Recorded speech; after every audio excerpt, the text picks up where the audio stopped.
ভাইরা বাবাজিরা ও মামের মুসলমানেরা রে, শুনে যান জেনে যান আব্বা ও ভাইরা ও সোনার মালিকেরা আমার শোনেন শোনেন, এ আমার আল্লাহ রাব্বুল আলামিন এইবার সবার সেজদা দেওয়ার কথা বলল।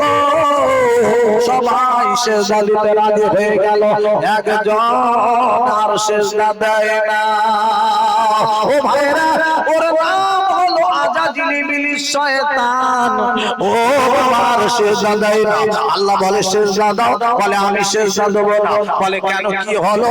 বলে না আল্লাহ আমি আগুনের তৈরি, ও মাটি। অহংকার কেমন এলো! আল্লাহ বলছে আমার অর্ডার, এটা মানবি না? মাটি দেখবি না পাথর দেখবি না কাঁকড় দেখবি না পানি দেখবি? আমার অর্ডারটা বড় না মাটি কি পাথর কি কাঁকড় এইসব বলে বলে বেড়ায়? তোর ইচ্ছা কি সেটা বল। আমি আল্লাহ অর্ডার করছি, অর্ডারটা আমার, হুকুমটা সব থেকে বড়, ঠিক না বেটা? হ্যাঁ, কি মাটির তৈরি, কি তুই আগুনের তৈরি, সব তোর ভিতরে আসবে কেন? এটা তোর মনের ভিতরে আসবে কেন? আমি আগুন, ও পাথর, তুই সোনা, ও মাটি, এসব তো অহংকারী কথা। ইয়েস আর নো, সেজদা হবে হ্যাঁ কি না, একটা কথা আমি আল্লাহ জানতে চাই। না আল্লাহ হবে না। গেট আউট সংহার, কেটে বলো, দরকার নাই আব্বা। আমার আল্লাহ বলছেন এখান থেকে কেটে পড়ো, তোমার মতন দরকার নাই, তুমি অনেক করেছো, তোমাকে আমি সেদিন মেরে দিতাম, যেদিন সব জিনেদের মেরে দিয়েছিলাম, তোমাকে সেই দিন ছেড়ে দিতে মেরে দিতে পারতাম। এই ক্ষমতা আমি আল্লাহ আমার আছে, আল্লাহু আলা কুল্লি শাইইন কাদির। এই ক্ষমতা আছে কি নাই জোরে বলো। ওই দিন তো তোমার মেরে দিতে পারতাম, বড় দয়া করে মায়া করে ভালোবেসে তোমাকে বাঁচিয়ে দুধ কলা দিয়ে পুষে, আর কেউটে সাবে সবল মাত্র। এখন কথা বুঝতে পারছেন না? পাচ্ছেন না? এখন কেউটে সাবে সবল মারছে, এর নাম দুধ কলা দিয়ে পুষে কেউটে সাবে সবল মারা। ওই দিনের কথাটা এখন প্রচার করা। কথা বুঝতে পেরেছে? জি হ্যাঁ আব্বা, এখন কেউটে সাবে সবল দিচ্ছ তুমি। আমি বলছি আল্লাহ ওয়ালা সেজদা হবে, বলছে না চলে যাও। আমার আল্লাহ রাব্বুল আলামিন কোরআন শরীফে বলে দিলেন গোয়ানা মিনাল কাফিরিন। ও মুসলমানেরা গো, রে আমার আম্মা জানেরা রে, ও আমার ভাই জানেরা রে, আমার আল্লাহ রাব্বুল আলামিন বলে দিলেন গো, তুই কাফের হয়ে গেলি, তুই শয়তান হয়ে গেলি, ওয়াকানা মিনাল কাফিরিন, তুই কাফের, তুই শয়তান, তুই এখান থেকে বিদায় নিয়ে চলে যা, আমার চোখের সামনে তুই আসবি না, কেটে পড়, কেটে পড়। এইবারে ওই ইবলিস শয়তান ডেকে বলে আল্লাহ গো, আমি তো চলে যাব, তবে যাওয়ার আগে একবার বলে আল্লাহ, কি বলবো বল? আল্লাহ গো, এই আদমের জন্য আমি এখান থেকে বিতাড়িত হয়েছি। আল্লাহ গো, এই আদমের জন্য এখান থেকে আমার চলে যেতে হচ্ছে, তবে একবার একটুখানি বলবো, এই আদমের পিছনে আমি ছাড়বো না, আদমের পিছনে লেগে থাকবো, এর গোনায় ডুবিয়ে দেবো, এর জাহান্নামে ঢুকিয়ে তারপরে শুনবো। আল্লাহ একবার আমি বলবো, আল্লাহ গো, আমার হায়াত যেন কিয়ামত পর্যন্ত আমি পেতে পারি, কেননা যত আমি ইবাদত করেছি, যা আমি মেহনত করেছি, আমার ফল তো দিতে হবে দুনিয়াতে, আখিরাতে আমি পাবো না। আমি শয়তান হয়ে গেছি, আমি আর জান্নাত কোনোদিন পাবো না। না না, তুই চলে যা, চাইবি পেয়ে যাবি। আল্লাহ গো, আমি বলতে চাইছি, আমি আল্লাহ গো কিয়ামত পর্যন্ত যেন হায়াত পাই, যা যা যা যা তুই পেয়ে যাবি, চলে যাও। ও ভাইরা, ও মুসলমানেরা গো, ওই শয়তান ইবলিস ডেকে ডেকে বলতে লাগলো আল্লাহ গো, এই আদমের পিছন আর ছাড়বো না। ও ভাইরা, ও মুসলমানেরা আমার শোনেন, শোনে, আমার আল্লাহ রাব্বুল আলামিন এইবার আরে সন্তান আছেন বাবা আজাদিল ইবলিস শয়তান ডেকে বলছে আল্লাহ গো, ওই আদমের যত আওলাদেরা সন্তানেরা বাসন্তী থানায় হোক, বারুইপুর থানায় হোক, ক্যানিং থানায় হোক, হুগলি জেলায় হোক, বর্ধমান জেলায় হোক, ভারতবর্ষের যেখানে হোক, মায়ানমারে হোক, বাংলাদেশে হোক, আমেরিকায় হোক, জাপানে হোক, সারা পৃথিবীতে যত সন্তান দুনিয়ার জমিনে আসবে গো, সবার পিছনে আমি আল্লাহ কিন্তু লেগে থাকবো। আমি ওদের পিছনে ধোঁকা দিয়ে বোকা বানিয়ে ওদের জাহান্নামে গোনায় ডুবিয়ে দেবো, জাহান্নামে ঢুকিয়ে তারপরে আমি শুনবো। ও ভাইরা বাবাজিরা গো, আমার আল্লাহ রাব্বুল আলামিন এইবার ডেকে ডেকে বলতে লাগলো, ওরে ইবলিস একবার শুনে নে, জেনে নে ইবলিস, আমি আল্লাহ তোর বলে দি, আমার কথা একবার শুনে আর তোরা যা। ওরে ইবলিস রে, আমি আল্লাহ বলি, তুই ধোঁকা দিয়ে বোকা বানিয়ে গোনায় ডুবিয়ে দিবি রে। তবে আমি আল্লাহ বলে রে, আমার কথা স্মরণ করে গোনা করার পরে, আমার কথা স্মরণ করে আমার যে বান্দা বান্দিরা রে, আল্লাহ বলে সেজদায় কথা দেবে, সেজদায় চলে যাবে রে। সেজদায় যাওয়ার পরে আর সেজদা থেকে মাথাখানা তুলে আমার দরবারে দুইখানা হাত তুলে খালি একবার বলবে, আল্লাহ গো আমি বড় গুনাহগার গো, আল্লাহ আল্লাহ গো আমি বড় পাপী গো আল্লাহ। এই বলে বলে যদি কেউ কাঁদতে পারে, চোখের পানি দুটো ফোঁটা যদি কোনো বান্দা বান্দি ফেলে দেয় রে, আমি আল্লাহ রাব্বুল আলামিন ওই সব বান্দা বান্দিদের চোখের পানিটা গড়িয়ে নাকের ডগায় যাওয়ার আগে আমি আল্লাহ ওর জীবনের পাপগুলো মাফ করে, আমি আল্লাহ ওর বেগুনাহ মাসুম বানিয়ে দেব। আরো জোরে বলো, আরো চিল্লা বলো, নারায়ে তাকবীর, প্রাণ ভরে দরুদ আল্লাহুম্মা সাল্লি আলা। মাশাআল্লাহ, আলহামদুলিল্লাহ, খুব ভালো লাগছে। ওয়া আলা আলে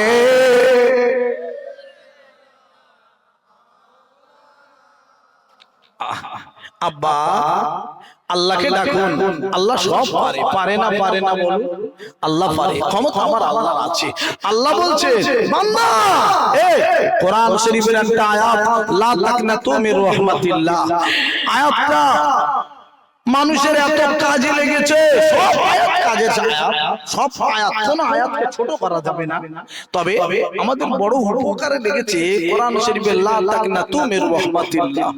বান্দা আমার রহমতের আশা কর, গুনাহ করেছিস, পাপ করেছিস, ভুল হয়ে গেছে। মানুষ চলাফেরা করতে গেলে উঁচু খালায় পা পড়ে যায়, তোর খালায় গাড্ডায় পা পড়ে গেছে, পা তুলে নিয়ে আমার কাছে আয়, আমার কাছে ডাক, আল্লাহ বলে ডাক, তোরা চোখে পানি ফেলে দিয়ে আমি আল্লাহ বড় মেহেরবান দয়াবান, তোদের পাহাড় পাহাড় পাহাড় পরিমাণ পাপগুলো আমি আল্লাহ তোদের মাফ করে দেবো। জোরে বলুন না সুবহানাল্লাহ, চিল্লে বলুন না সুবহানাল্লাহ। নারায়ে তাকবীর। ভুলে যেতে চাইলে ভোলা যায় না আমার জান মদিনা, আমার প্রাণের মদিনা, আমার জান মদিনা, আমার প্রাণের মদিনা। ভুলে যেতে চাইলে ভোলা যায় না আমার জান মদিনা, আমার প্রাণের মদিনা।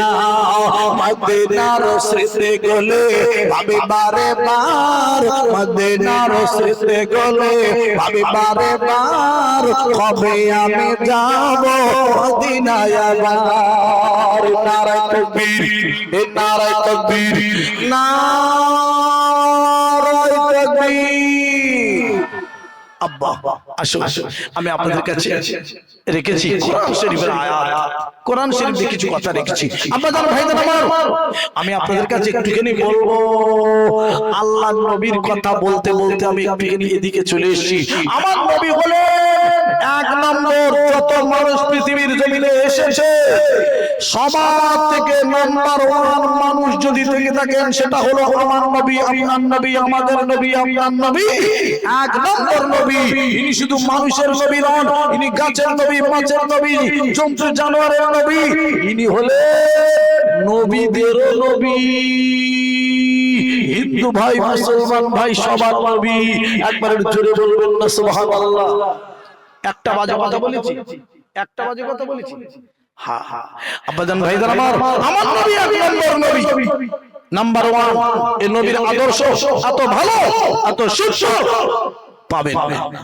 বলবেন তাই? আদর্শ সবথেকে ভালো। হ্যাঁ, লাকাদ কানা লাকুম ফি রাসূলিল্লাহি উসওয়াতুন হাসানাহ।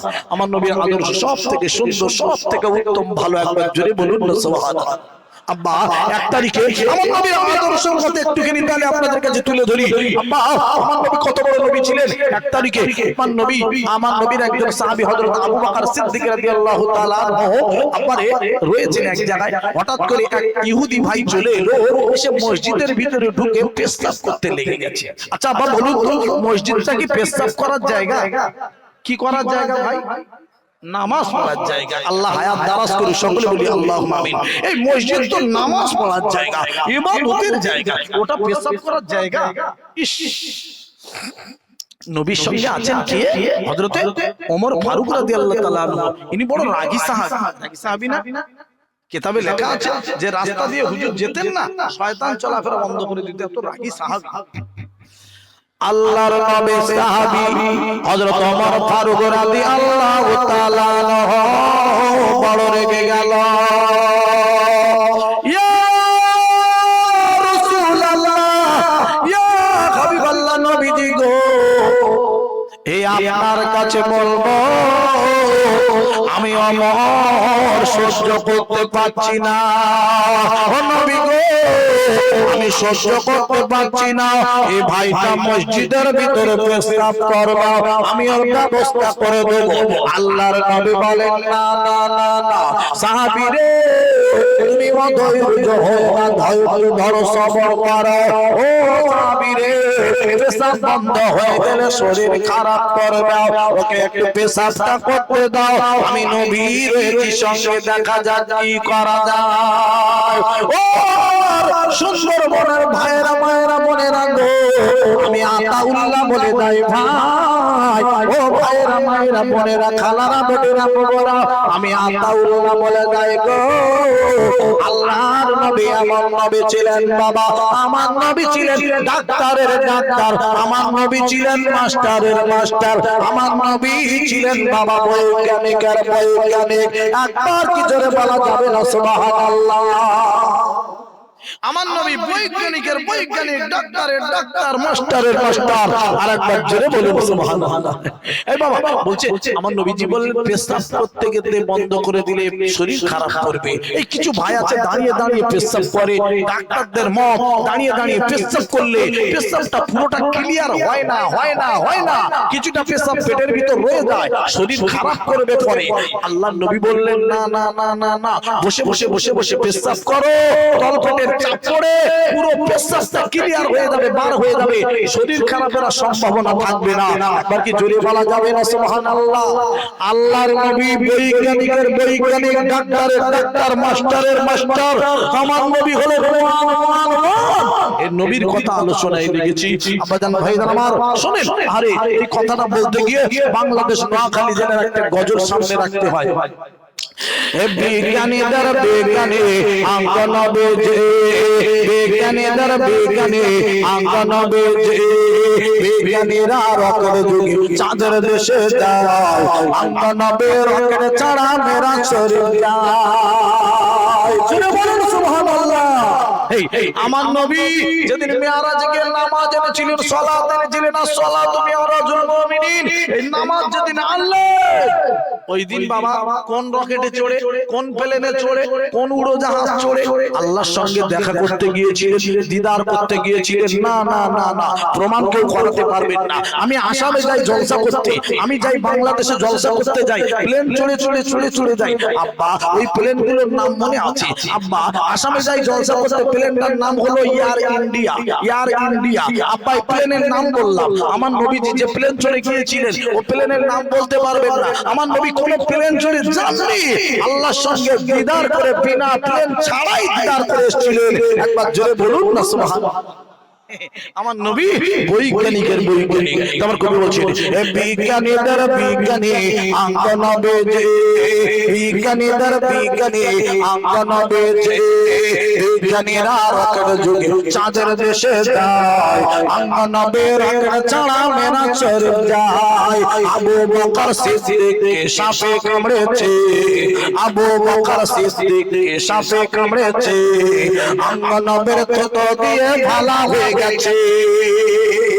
জোরে বলো সুবহানাল্লাহ।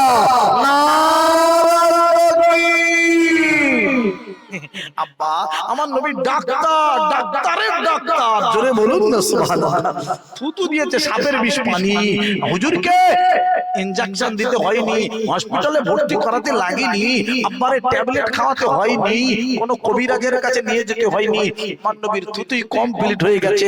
আমি তাই বলেছি আপনাদের কাছে, আমার নবী ডাক্তার, আমার নবী মাস্টার, আমার নবী বৈজ্ঞানিক, আমার নবী ওয়ান ওয়ান ওয়ান এক নম্বর নবী। আরেকবার জোরে বলুন না সুবহানাল্লাহ। আব্বা এই নবীটার তুলনা করা যাবে না রে বাবা, তুলনা বিহীন নবী। আরেকবার জোরে বলুন না সুবহানাল্লাহ। ওরে আমার আব্বা জান ভাই দাঁড়িয়ে ও জওয়ানেরা যুবক ভাইরা রে, আল্লাহ নবী আমার দয়ার নবী। আব্বা রে শুনে দান জেনে দান বাবা, ডেকে বললেন ওমর গো আমি নবী রয়েছি, দেখা যাক কি করা যায়। এই না বলার পরে সাহাবী হুজুর চুপ মেরে গেলেন বাবা। ইহুদি ভাই দাঁড়িয়ে দাঁড়িয়ে পেশাব করে নিল। আল্লাহর নবী ডাক দিতে লাগলেন, ও ভাই ইহুদি রে, একবার বলো বলো তুমি কেন পেশাব করলে? দাঁড়িয়ে দাঁড়িয়ে বলো।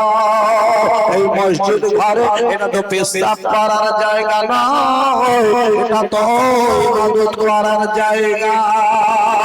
ও ভাইরা, ও সুন্দরবনের ভাইরা মুসলমানেরা রে, ওই ইহুদি ডেকে ডেকে বলল, আরে আপনার কাছে বলবো ইয়া রাসূলুল্লাহ, ইয়া হাবিবাল্লাহ, নবীজি গো আপনার কাছে আমি একবার জানিয়ে দেব, আজকের দিনে নবী গো আমি শুনেছি আপনি একটা আল্লাহর বড় পয়গম্বর। ও নবী গো আমি শুনেছি আপনি একটা আল্লাহর বড় একটা নবী।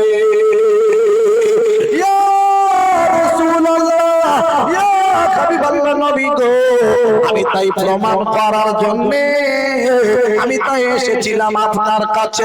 ও নবী গো আমি প্রমাণ পেয়ে গেছি, আপনার কাছে আসার পরে আপনি সত্যিকারের বড় আল্লাহর পয়গম্বর, আল্লাহর নবী।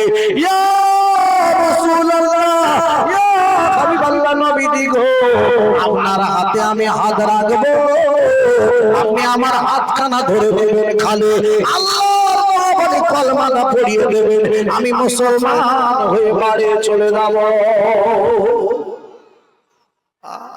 আব্বা আমার নবী কি নবী, আমার নবীর আদর্শ, আমার নবীর ব্যবহার মানুষ যদি মেনে নিতে পারে, জান্নাতি মানুষের খাঁটি মুমিন জান্নাতি মানুষের চলে যাবে।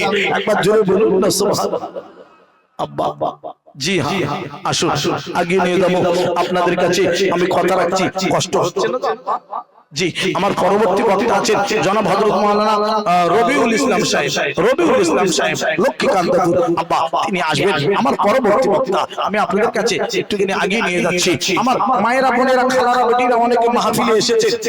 আব্বা আমি শুধু আপনাদের কাছে এই ওয়াজ করব না, আমি যতক্ষণ উঠেছি আমি আপনাদের কিছু কথা দিয়ে গেছি। আব্বা আমার আশেপাশে হয়তো মায়েরা বোনেরা অনেকেই এসেছেন, আমি এলাকায় কখনো আসিনি। আমার মায়েরা মনে মনে করে সে আতাউল্লাহ এলো, আমার আতাউল্লাহ ভাই খোকা ভাই এলো, আমাদের কিছু দেবে না, যা দেবে ওদের দিয়ে চলে যাবে। ফিরোজ্জামান তাহিরি, আল্লাহু আকবার। আমি তো বুঝতে পারিনি, যাই হোক মিস্টেক হয়ে গেছে একটা কথা। আমার পরে আসছে ফিরোজ্জামান তাহিরি, তিনি এসে গেছেন মনে হচ্ছে, এসে গেছে। যাই হোক আমি বুঝে উঠতে পারিনি।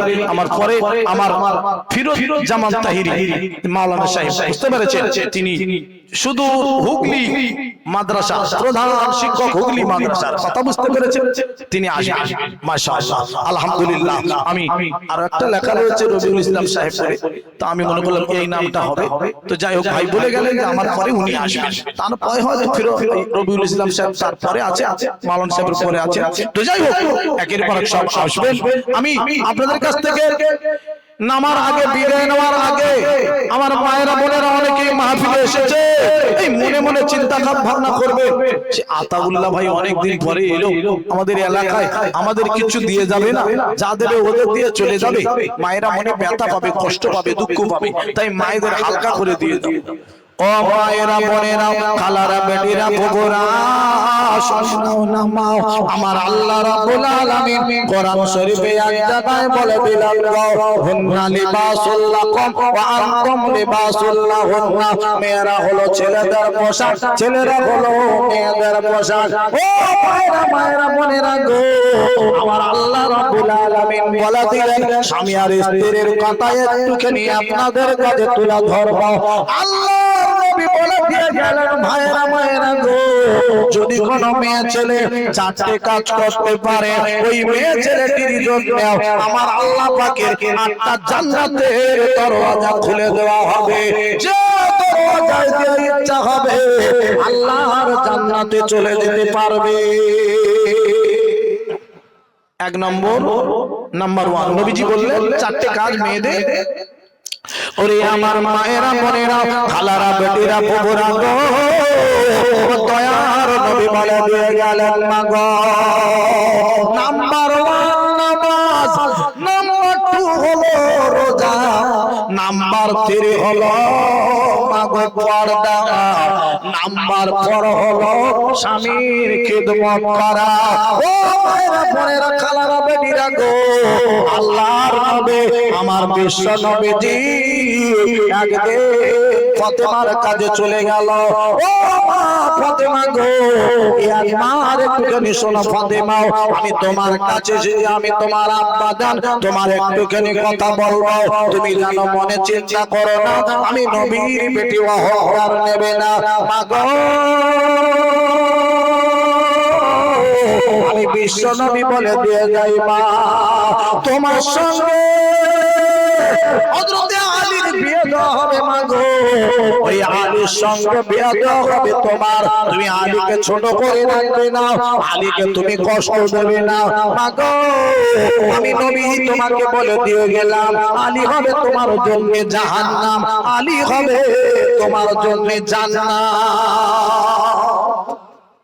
নবীজি বললেন বেটিকে শিক্ষা দিচ্ছে কি, তুমি আলীকে জানো মনে দুঃখ দেবে না, আলী হবে জাহান্নাম, আলী হবে জান্নাত।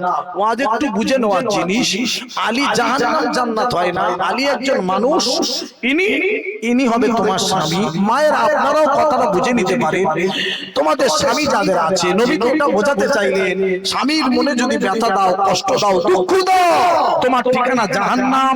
স্বামীর মনে যদি কষ্ট না দাও, স্বামীর যদি খেদমত করতে পারো, সন্তুষ্ট করে রাখতে পারো, তোমার ঠিকানা হয়ে যাবে আল্লাহর দয়ার জান্নাত। জোরে বলুন না সুবহানাল্লাহ।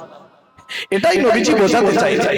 আমার আজ আমরা কোথায়, হে মোবাইল ফোন উঠেছে, এখন ঘন ঘন ফোন করছে, আব্বা বলো মা কোথায় বিয়ে দিলে, কেন মা কি হয়েছে, যন্ত্র ভালো না। হ্যাঁ স্বামীরে বলে যন্ত্র, জান্নাতে যাবে বলে মনে হয়। আব্বা কিছু কথা বলবো, আমার ভাইরা যারা এসেছে, আপনাদের যাদের ঘরে বিবি আছে, বিবিকে ভালোবাসতে গিয়ে নামাজ কাজা করে দেবেন না, বিবিকে ভালোবাসতে গিয়ে রোজা কাজা করে দেবেন না। বলবেন কেন? জাহান্নামের আগুনে জ্বলতে হবে। ওরা যে আপনাদের ভালোবাসে, মিছে মিছে ভালোবাসে। বলেন তাই? কেন কি হয়েছে? একটা প্রমাণ দিয়ে যাচ্ছে। এই দেখেন, এক স্বামীর শরীর খুব খারাপ, খুব খারাপ। ও আমার মায়েরা বোনেরা খালারা বেটিরা বুবুরা গো, শুনে নাও না মা,